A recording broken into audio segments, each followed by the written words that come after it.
Have you ever wondered what it takes to successfully raise money? I have worked with hundreds of capital campaigns across dozens of industries, and I'm here to share with you proven methods for raising money in record time and at the lowest cost, while also obtaining capital at the lowest price. My name is Carl Dakin, and welcome to Motivated Money. Hello, this is Carl Dakin with Motivated Money Podcast. We're here to talk about raising capital. And with us today, we have as a guest, Michael Podolny. Michael is with Theodora, Africa, Theodora, Ghana, if I have all those names correct. He's wearing two hats. One is a nonprofit, one is a for-profit entity. And we'll talk a little bit more about Michael and what he's doing to raise capital. In the meantime, for those of you who are new to this podcast, we talk about raising capital. We do that from the perspective of my approach to raising capital, which is called Motivated Money. And in this approach, we try to attain our capital goals as quickly and as efficiently as possible so that you can get back to your primary mission. And we do this by trying to focus upon those people who are most motivated to make an investment. And that may be an investment of cash. It can be in the form of equity or a charitable donation, depending upon what your organization or community project or business may be trying to accomplish. And we get into that each episode where we try to drill down a little bit deep on one or more of the challenges that a person is facing in raising capital. And so we're going to do that today with Michael. And so, Michael, welcome to the show. Tell us a little bit about yourself. Great. Thank you, Carl. Well, I am a reformed entrepreneur and business advisor. I don't know if reform is the right word. I had a very long career advising small, middle-sized businesses, working on exit and succession. In 2013, I allegedly retired. I kind of preferred the word transitioned, and I began to travel the world quite a bit. Still did some work because I had to pay for a very expensive lie-flat business class seat addiction. Crack would be less expensive than this. But in 2019, let's just say my wife and I got jaded very quickly, and we wanted to do something where we got more intensely involved with a country and people, et cetera. We wanted to give back, and I ended up in Ghana, West Africa. And through we don't have enough time to go through this. A number of, if you're religious, you want to say God, if you want to call it fate, whatever it is, I ended up starting to work a program for disadvantaged women, particularly sex workers in specific, where we are finding a way to get them out of that by finding work for them. And the work that we had that it turned out was the best thing we could do was doing some sort of outsourcing work where we were actually selling services in the United States at U.S. prices, and then bringing that income back and that work back to Ghana, where that money becomes much, much, much, much more substantial there than what it is here. So in order to do Michael, that, to clarify that point, since we went from sex services to services without an interpretation or translation there. Yes. What kind of services are we talking about now? Thank you, Carl. I tend to go out. Yes, we're talking about administrative assistance services. So we're talking about the kind of things you would get when you hire somebody to be what we used to call in the old days, secretary. Somebody who can come and help you electronic file, who can help you keep track of your to-do list, who help capture your calendar, do your social media posting, all those type of services. And it's a very large virtual industry. There are tens of thousands of people who do that, and yet the market is vast, way beyond the number of people who are currently serving it virtually around the world. So those are the services we provide, Carl. That's it. And I will admit that I am a customer. I use the administrative services called virtual administrative services because they have a primary characteristic. That is, they're performed somewhere else. not in your office, not even in your country. And so there's a variety of things that can be done in that fashion to help a business, particularly small businesses and solo entrepreneurs like myself, who have a variety of things that we need to do. But if we can delegate any of them, it makes life ever so much better. So you started off putting this together, and what form did it take? Well, we started off with a not-for-profit, all right, because this is a social impact enterprise. But we always had in our mind that the key was that we were building a business, and that business was going to have to be self-sustaining at some point. And the sooner we could make it self-sustaining, the better, because if you have, I don't know how many people you've had on the podcast before that might be in the social impact space, but being out there on the street with your begging bowl, constantly looking for donations or asking for grants, is a not particularly sustainable model. I mean, it just takes a huge amount of effort and time to do that. And we recognize that the whole point of this was to give our clients, these women participants is the word we use, a real career, something that they could do. And so it had to be a business. So we started off with a not-for-profit. I formed a 501c3. We could have a whole podcast series on forming 501c3s and how horrible that is. But we got that set up and going, and then we went out looking for some additional donations. We had put together a business plan. I had been working through Rotary, and I used an outline that Rotary has for its global grant programs that was really pretty good in terms of getting all the information we needed together. And then, so that was our initial vehicle, Carl. And we had it in our mind, however, that as soon as we could prove the concept and we could start developing it, that we were going to develop a for-profit entity. And that for-profit entity was going to be initially a subsidiary of the not-for-profit. So if you can imagine, we have a not-for-profit that creates then a for-profit subsidiary, wholly owned, that we're then pushing this business into. Because our vision, our long-term vision, is that this will not be the only business we will ever create. That we'll create other businesses for either other women who have different skill sets or other parts of the world, et cetera.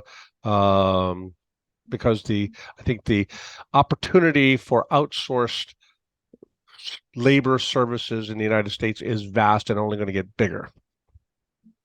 So it gets very interesting because most people start thinking, well, you have to go nonprofit or you have to go for profit.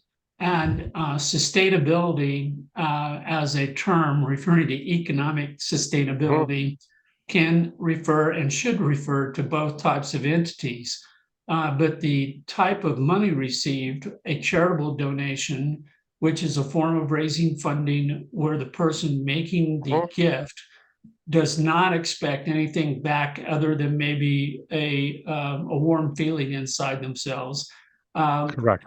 Where if they make a similar dollar contribution to a for-profit business, it typically will take the form of either a loan with a promissory note, or it may take a form of equity that participates in future profits and losses.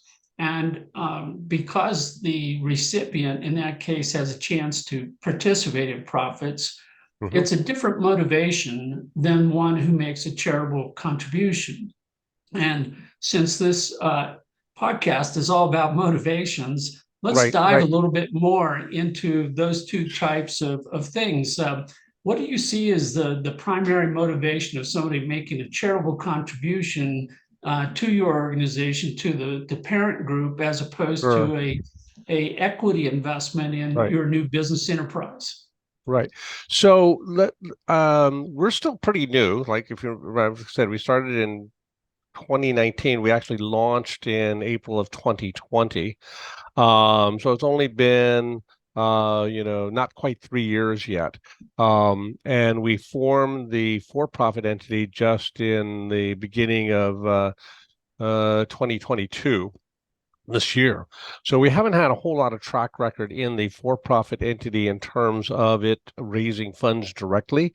But I would say, without a doubt, most people are motivated by the social mission. In fact, and as Carl was admitting that he was a customer of ours, I'm a customer of Carl's, and Carl has given us a lot of information, a lot of ideas of how to work our motivation to our advantage, which we can go to in more detail.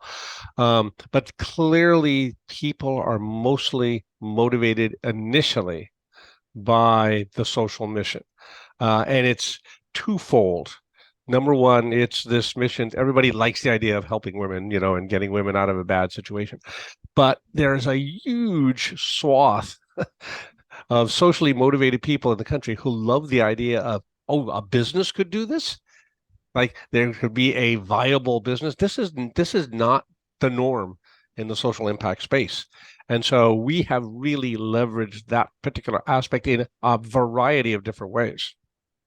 Yeah, and so some people in the audience may be familiar with the concept of an impact investor. This is a person who is looking to put money into a private enterprise, but their goal is to advance a social cause or social outcome. And even though this concept has been around, at least to my knowledge, for a couple of decades, it's still coming into its own. It's still trying to identify or self-define who it is and what constitutes an impact investor. We still have confusion between people who want to make high rates of return within a social environment, which is kind of conflicting with the whole purpose of the social cause.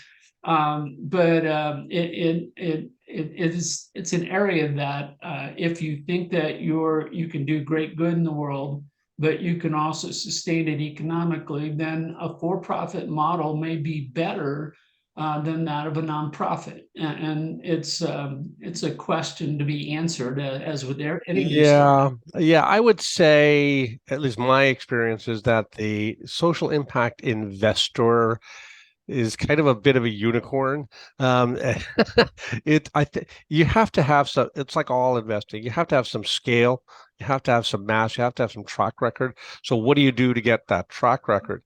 And what we've done is we've treated the not-for-profit as kind of like our venture capital pool. All right. And we tell people that the money that we're getting here is to help create these businesses that we're going to spin off. So I use the I've used the angel theory as kind of what. So initially, the funding that I went to was a very small group of people that I knew, that I had done business with for a long period of time. Let's say it's calling in, the chits that you build over a lifetime.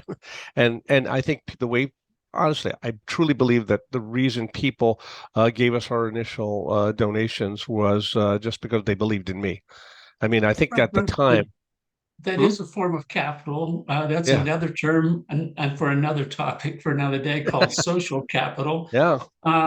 But I just been posting on my LinkedIn account and other social media today the whole fact that there are three primary criteria motivated money for qualifying someone as a investor candidate. And the first one is they know you, because if they don't know you, there's very difficult for them to get to a point of trust that whatever they're investing is going to turn out to their benefit. And so they commonly look, so to speak, beyond the business to the management, the key people, the founders, and say, do I trust that person? And if they do, then they can also then trust the business that they founded, and they go from there.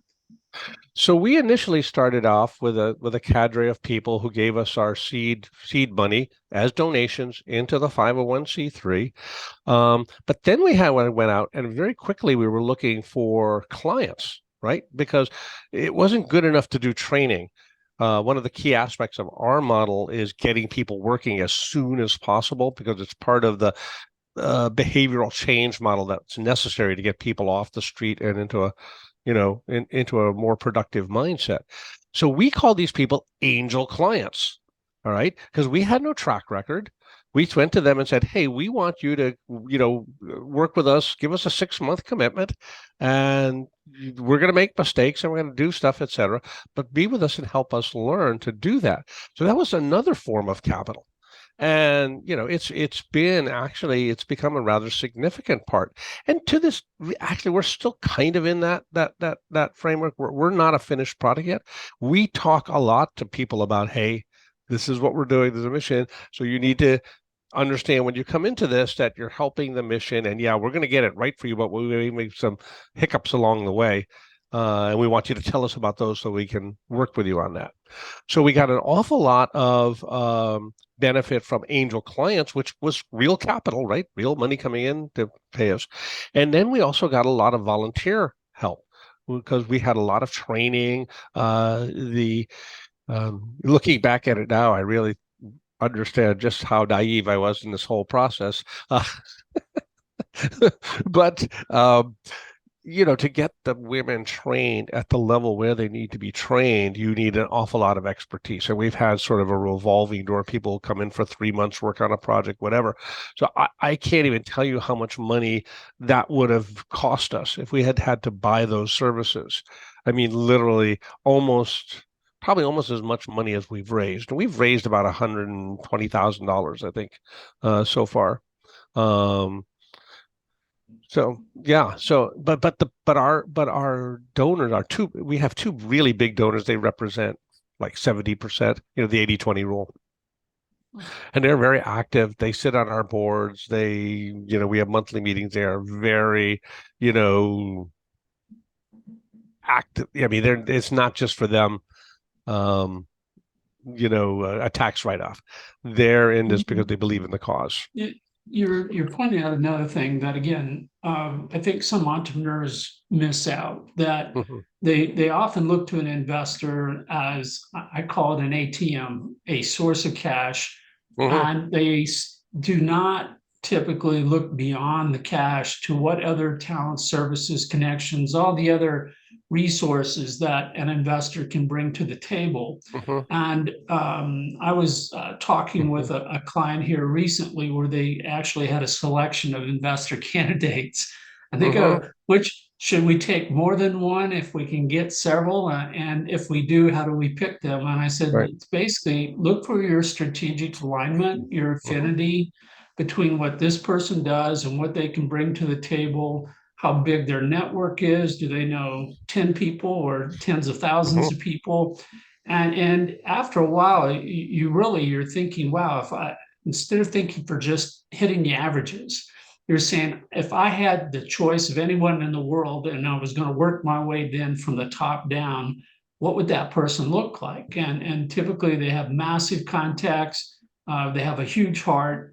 They have complete belief in what you're doing. And this is true whether you're talking about a charity or a small business. And some days it's hard to tell the difference between the two. But you also made an observation earlier, Michael, I'm going to go back to for just a moment. And you said when you're talking with different donors, they were asking questions like, how long have you been around and what have you accomplished and things like that. And again, this goes to a common element in raising capital, in that the investor looks at everyone that comes to them for money almost like a commodity, if not a pure commodity, because they go, yes, I see that you want to do good things, and yes, I see that you're a good person, but so is the last 5,000 people who came to me for money. How can I tell whether you're the same or different, or even if you're the same, they still say, well, if I have a choice, I want the best of kind. I want to get more impact for my money. So rather than picking someone who's meeting the averages, they're looking for that distinctive difference, that greater scalability, that greater impact. And again, sometimes entrepreneurs get confused with, well, I just need to be good enough, and not understand that they're in this massive competition today on a worldwide basis for every dollar that they want to bring into their door. Yeah, no, I absolutely agree with you on that. And I think, the term is better to be lucky than smart.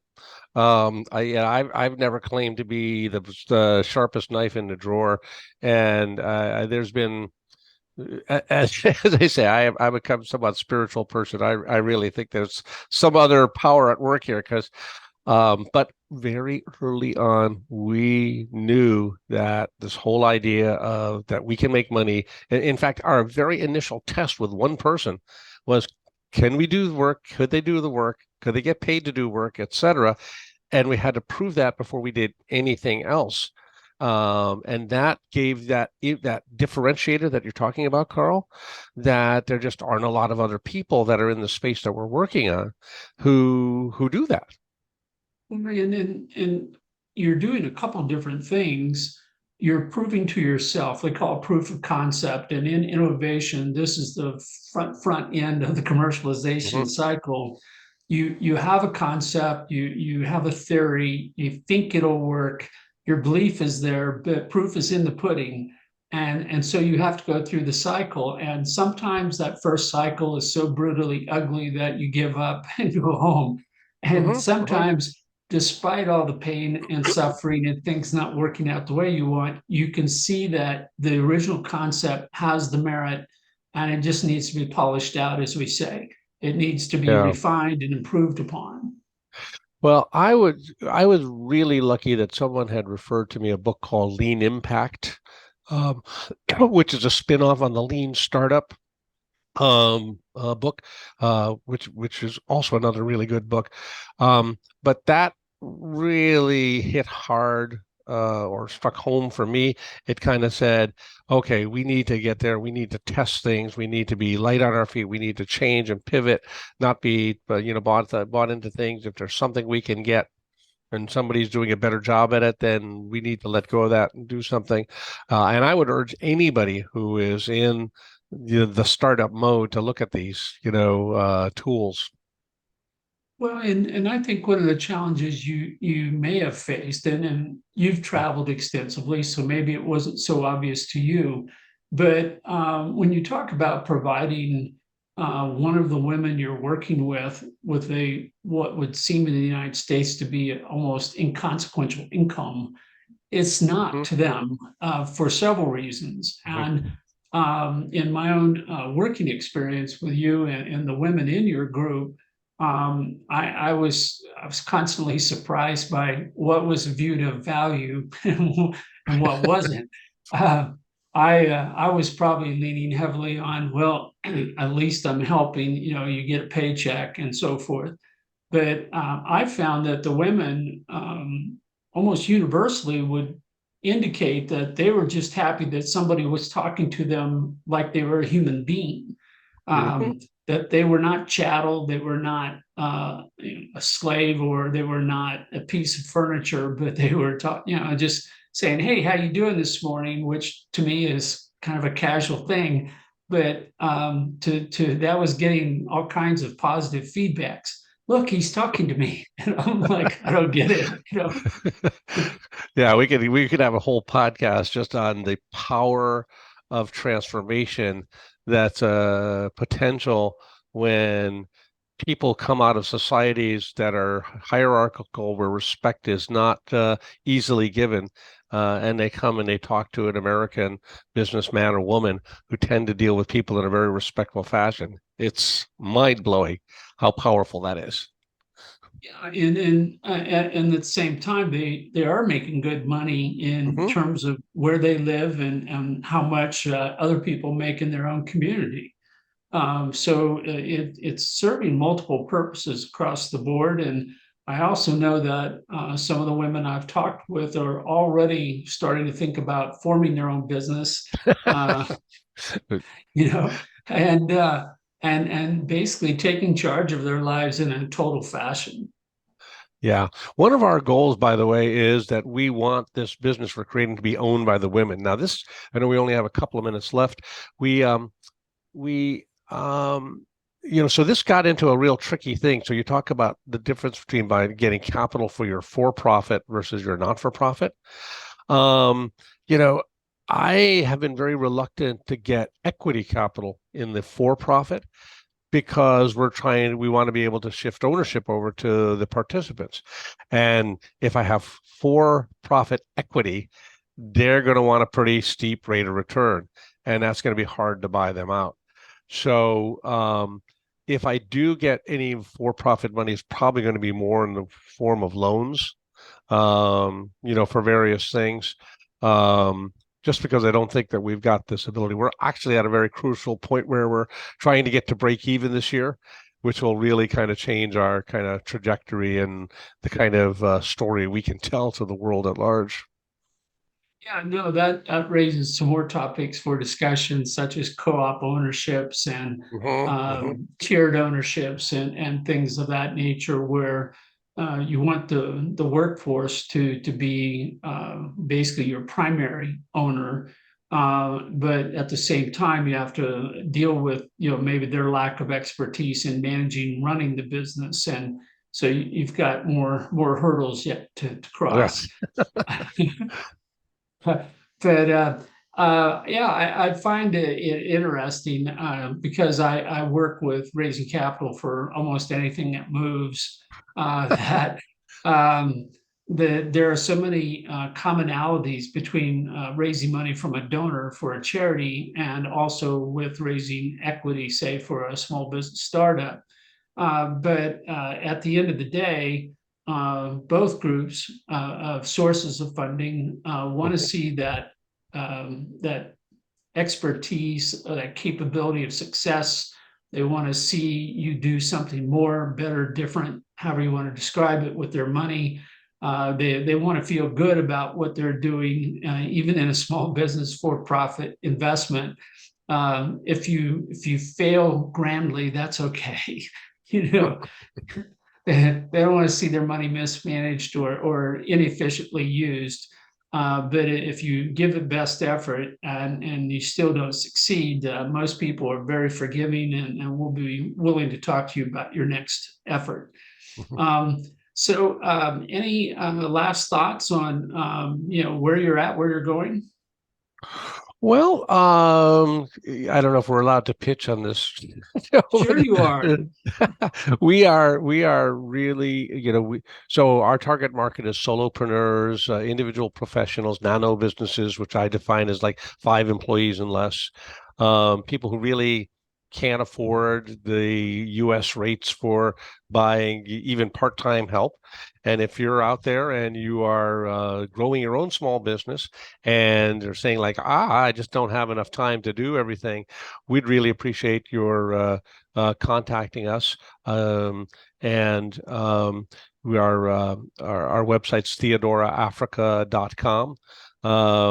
And we have a goal of getting 20 new clients in the first 6 months of this year. That'll get us to break even. And that would be a massive achievement. And typically a package is between $200 and $400 a month, which you could talk to Carl and get a testimonial. That's right. On I'll be happy to give a testimonial. I've much enjoyed working with the women in your group. They can do things that get it off my desk, and there are days where I can't get enough off my desk. So it's a very valuable service. They are remote, they are virtual, so they can't physically find a file or do some things like that, or drop a letter in the mailbox. But they can do a whole lot of things, and they're willing to learn. Very aggressive in picking up new skills and talents to help out. So yeah, I'll give my testimonial there. And, there's not often in this world that you get a chance to do some good by actually getting real help for yourself. And this is a very interesting concept that we have, is that you shouldn't do this because just because it feels good. You should do it because you need some help. And if you do that and you're doing good at the same time, that's really cool. yeah, no, it's a wonderful combination. I appreciate very much your being with us today on this episode of the Motivated Money podcast. For those of you who listen in, ask yourself, I always like to give out homework assignments. Go home to your business, or if you're in your business office now, and make a list of everything that needs to be done in your office that might be outsourced or delegated to a virtual assistant. And I actually went out and bought some books on the subject and tried to get much better at understanding the distinction between virtual and live physical assistants. It's amazing how much of the work in your office can be handed off to someone who's not physically present. But once you go through that thinking process, then yeah, give Michael a call and let him know about the fact that you're interested in working with Theodora Africa and helping these women build their own businesses and build their own careers as virtual assistants. Beyond that, thanks to everyone who listens in on this podcast. I just learned today that we went over 3,000 downloads, which is putting me in the upper stratosphere of podcasting in the United States. Love to do much better, and going to be participating in some more programs and so forth. But this is where I like to share information about raising capital. So this is, I believe, going to be episode 14, and we will continue to do episodes throughout 2023 with another 50 planned for next year. And we also, for those of you who like to go deep but like to learn more about the motivated money approach, they can go to my website, motivated.money, and you'll learn more about the approach, about our upcoming boot camp that'll start on January 18th, and everything else that we can share with you about raising capital in the most effective, most efficient fashion that I can come up with my 40 years of experience. So thank you, Michael, and we will talk to you again soon. Thanks, Carl.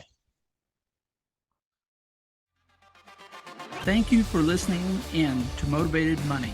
If you like this or any other episodes, make sure to leave a rating and review of the show. We love to hear your feedback and want to make this the best possible show for you. Also, if you like this episode, make sure you share it with someone you know who is seeking to raise capital. They will appreciate learning what you now know about raising funding. I'll see you on the next episode of Motivated Money.